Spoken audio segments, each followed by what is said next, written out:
Hey guys, welcome back to the Fantasy Football Upside Podcast. I'm Kyle. Justin's not here right now. We're going to be continuing with our mock draft week here during the middle of the summer. We are hitting you with all the too early drafts. Can't be right, can we? No, we can't. Of course not. Today, I'm going to be bringing you a half PPR, 12-team snake draft, standard scoring in all other respects. But I've already got it set up here, so let's dive right in headfirst into the shallow end and get going on this mock draft, right? All right, I've already randomized pick position. We are going to be taking the 6th position. It's got 1 QB, 2 running back, 3 wide receiver, 1 tight end, 1 flex, 1 defense, and 1 kicker. Again, like I said, it is a half PPR here, so we're going to see what that does. All right, 6th position is a little bit of a tricky position. You're kind of falling out of the top tier of running backs as far as I'm concerned at that point. And so it makes it difficult to figure out, okay, am I going to go running back or am I going to go with a wide receiver? Oh, wow, look at this. Okay, so from the 6th position, I'm surprised to see Derrick Henry and Jonathan Taylor fall to me. I would have expected Saquon Barkley to go a little further down the board, and I would have expected Zeke to go down the board a little bit as well. I'm leaning towards Derrick Henry here. I think that he's been more involved in the passing game recently, and I like that, so I'm going to stick with him. And I think in the middle of the first round, that's a pretty solid pickup. I think Jonathan Taylor is going to get involved a little bit more in the passing game. My concern with him is that right now, I still see Marlon Mack being healthy and doing well for them, so I'm a little bit concerned about the passing work that Jonathan Taylor might or might not get, right? So we're going to take Derrick Henry here and see what comes back around.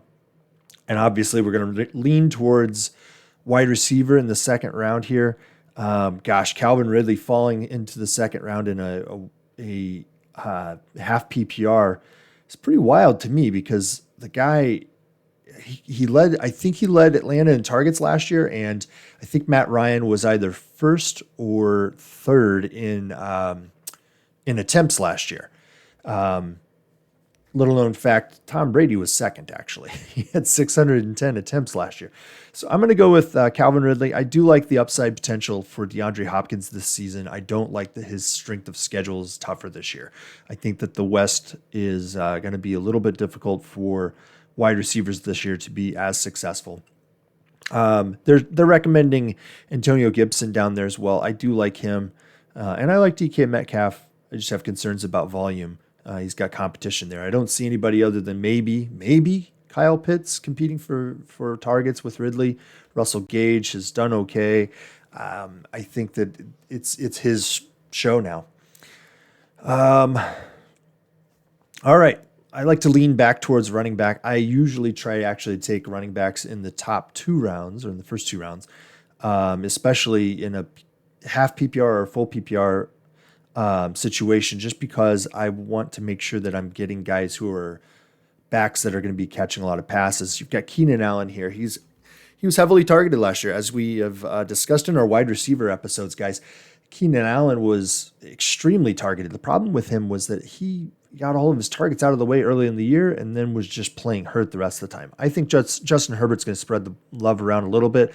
I'm looking for Clyde Edwards-Helaire to pick it up a little bit and kind of be more like the traditional backs that you were used to seeing with an Andy Reid offense, where they're able to catch out of the backfield a lot more. And I think that's where they want to go with him, and see someone a la Jamal Charles maybe. I don't know. He's a little smaller, obviously, so that's not necessarily likely. But let's go with CEH, Clyde Edwards-Helaire, the Eclair, right?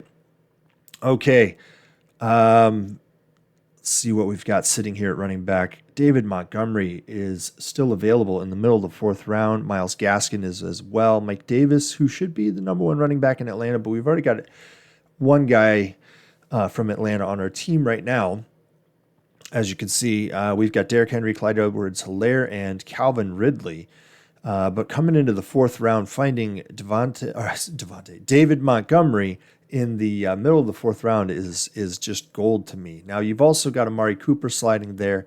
You've got Chris Godwin that slid there. Myles Gaskin has come down the board there. Adam Thielen, He's still available. We're kind of high on Thielen actually this year relative to what I'm seeing out there. I like Deontay Johnson, but I think you can get him a little further down the board.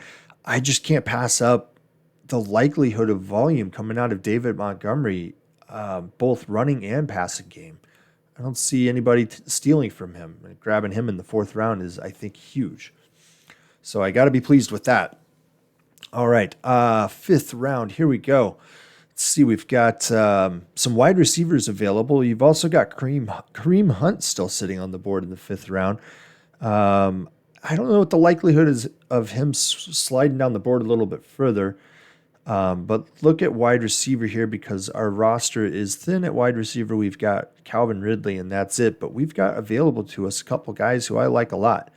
Tyler Lockett, Brandon Ayuk, T. Higgins, Jamar Chase. Obviously, Jamar Chase is an unknown right now. Don't really know what he's going to be able to do, just given that we don't know his role exactly in the offense. And that kind of throws into question T. Higgins' role as well. So that leaves for me, really, it's between Lockett and Ayuk. I think that Ayuk is going to fall down the board a little bit later, potentially. And so I'm looking at Lockett here. I think Lockett's the guy to grab. Both he and DK split a lot of the targets. It was the two of them. It was 1A, 1B as far as last year went. Hopeful the same thing will occur here. So I'm going to go with Lockett. All right.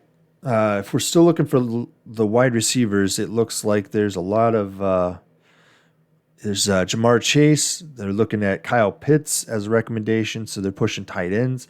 I don't like to go tight end this early. I think that tight ends are lower volume. There's only a couple tight ends that are higher volume that can perform as or compete with wide receivers. I do see that James Robinson finally came off the board in the 6th round. As far as running backs go, it's gotten thin here. I think you've got a couple guys who are still running back ones. We've obviously got 3 on our team already between David Montgomery, Derrick Henry, and Clyde Edwards-Helaire. Hilaire's the only risk there, I think, a little bit. So I think we lean back towards the wide receiver. And, I'm not a huge fan of Jacksonville's offense right now. There's a lot of question marks. I don't know what that coach is going to do.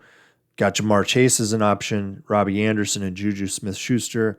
I think Smith-Schuster's volume drops, so I'm going to go with Jamar Chase here. Robbie Anderson is a good option there, but there are other guys on that team who are good options as well, and so I think you're competing there, looking for targets.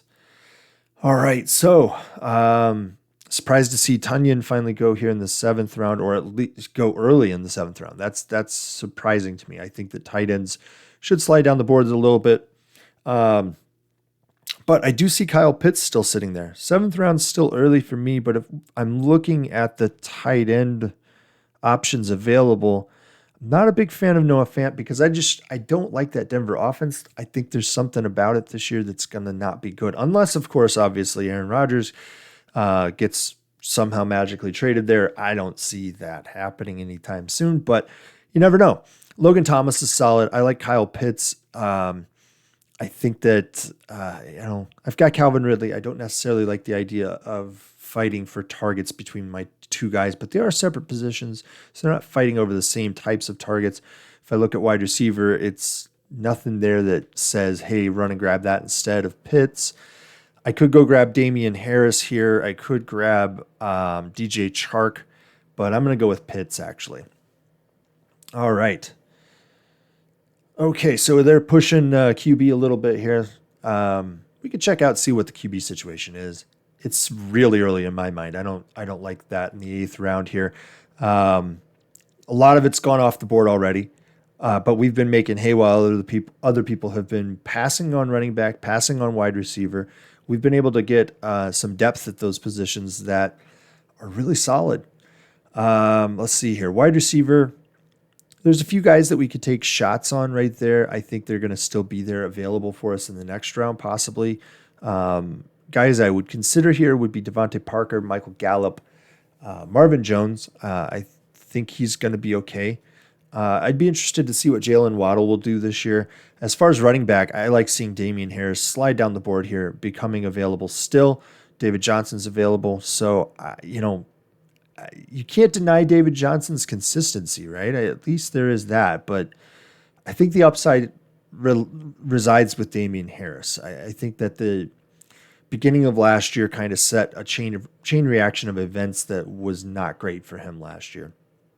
All right, they're pushing the QBs back at me again here. Let's see where we are as far as our picks that we've got. We've got Derrick Henry, Clyde Edwards-Helaire, Calvin Ridley, Tyler Lockett, Jamar Chase, Kyle Pitts, David Montgomery, and Damian Harris. I do feel a little thinner at wide receiver than I like here, but we've got 4 solid running backs. I feel great about that. That's always phenomenal. Running back depth here it's starting to thin out. It would be nice to grab somebody like A.J. Dillon if I was going to go with a running back right now. That's probably who I would lean towards, A.J. Dillon or Nyheim Hines, Tony Pollard. Those are guys I would lean towards right now. But having Devontae Parker and Michael Gallup on the board still, that's great. I'm going to go with Devontae Parker. I know he's the wide receiver 1 on that team right now. The volume, it should be consistent still for him. I expect Tua to have a jump a little bit this year. And so I feel solid in grabbing him. He's my 4th wide receiver off the board. So we're looking at depth anyway. And he's a potential wide receiver 1. All right. So here we are in the 10th round. I think it's time to seriously consider our QB. If we hadn't grabbed a tight end by this point, I would have hoped to have already grabbed one by the 9th round. I think getting Pitts when we did was great. But right now we've got a couple options. We've got Stafford and Burrow. I like both of those guys. I think that they are pretty good options this year. I'm really up on Burrow, but his strength of schedule is not as good as I would like to see. Whereas I do know what Matthew Stafford's going to do almost all the time, and that is just throw the heck out of the ball and throw it to tight ends, throw it to running backs, wide receivers. He's always capable of making all the passes. So if we're looking at a QB, we're going with Stafford here. Running back, obviously A.J. Dillon is now gone. So a guy who I think has the potential to take over as an RB1 on a team is pretty much gone there. T.Y. Hilton has seen better days. Jalen Reagor is a flyer. Nelson Aguilar out in New England. Hey, the news is that N'Keal Harry wants a trade. That could be huge. But we're going to go with Matt Stafford here. We're going to see if Aguilar is still available, and I think that's where we go take a shot at wide receiver again. And he's there. He's still there. Obviously, they're pushing T.Y. Hilton. The running back depth is not great at this point probably, right? So we can check and see where we are. We've got 4 running backs. I'd like to get at least one more on the team, I think, here. Probably 2. But right now, I'm not leaning towards running back. Phillip Lindsay could steal some volume. We could go get Tariq Cohen just to shore up the passing game that we've got that we're going to lose with David Montgomery. But I don't see how he gets into my lineup unless I've got David Montgomery going down, right? Latavius Murray, that's a guy that we could take a shot at. New Orleans is going to do a lot of passing. You see a lot of the work coming out of New Orleans right now with Jameis Winston. I think I've got to go, though, here with a guy who I think has the potential to be a big guy, and that's Nelson Aguilar. I think they want to run a lot more out of New England. And with N'Keal Harry pushing to get traded now, I think that it's 6 of one, half dozen of another. What are you going to do, right? All right, so they must have heard me because I think they pulled Latavius Murray off the board already. That's not a surprise. He should have already been gone, in my opinion. The 12th round for him, or the back of the 11th round, top of the 12th round. It's kind of late. All right. Let's see what we've got here. We went with wide receiver. I think we lean towards running back here. We've got 5 wide receivers, 4 running backs. I like to get about 6 of each if we can here. So let's go for running back. Let's go heavy, take a few flyers on a few guys here and see what we can pull together. I don't like handcuffing with my own backs necessarily. So a guy that has a chance here, if there's an injury ahead of him, is going to be Alexander Mattison, but he's valueless to us unless there is an injury. So we want to see if there's something here of a guy who's going to get a little bit more work. We've got Salvon Ahmed. I don't know what the split between him and Gaskin is going to be. I think Gaskin wins out there. I think we have to stick right now, we've got to go with Alexander Madison. I think that's where we head. We could have tried to pick up our 6th wide receiver right there, but I don't think that's the best move for us at that point. I do like Giovanni Bernard. I've always liked him in the past. I think that he's a solid play usually. But Tampa Bay's got a lot of guys down there. So I don't know what we're going to do with that. If I'm hunting for maybe a guy that I would end up taking a shot at and see if he's going to do something for us down the way. You never know. Running back's probably just kind of too thin at this point. So if you're learning anything, learn that running back is going to possibly go early, especially in half PPR, because the guys who can catch the ball are really, really valuable. Let's see here. We've got Henry Ruggs hanging out here and Jalen Reagor. I think that it's likely that Vegas is going to pass a lot more than Philadelphia. At least that's the way I would be leaning. So I'm going to go with Ruggs here. And let's see what our roster's looking like as far as bench spots available. So last clean bench spot, and then we're going to go with defense and kicker. It's wanting us to take some shots here. Gabriel Davis is still hanging around, and he is a wide receiver 2, I think, this year. So I think that's a solid pickup. I think that's a really good pickup. Another guy that we could go after here would be Marquez Valdes-Scantling. Obviously, a lot of his value is going to be tied to Aaron Rodgers. I fully believe that Rodgers will actually be playing in Green Bay this year. I don't see how he has leverage to do otherwise. So, it's depth. It's really depth. And MVS is probably a guy who, if for some reason Devontae Adams were to go down, MVS has got a lot of value there.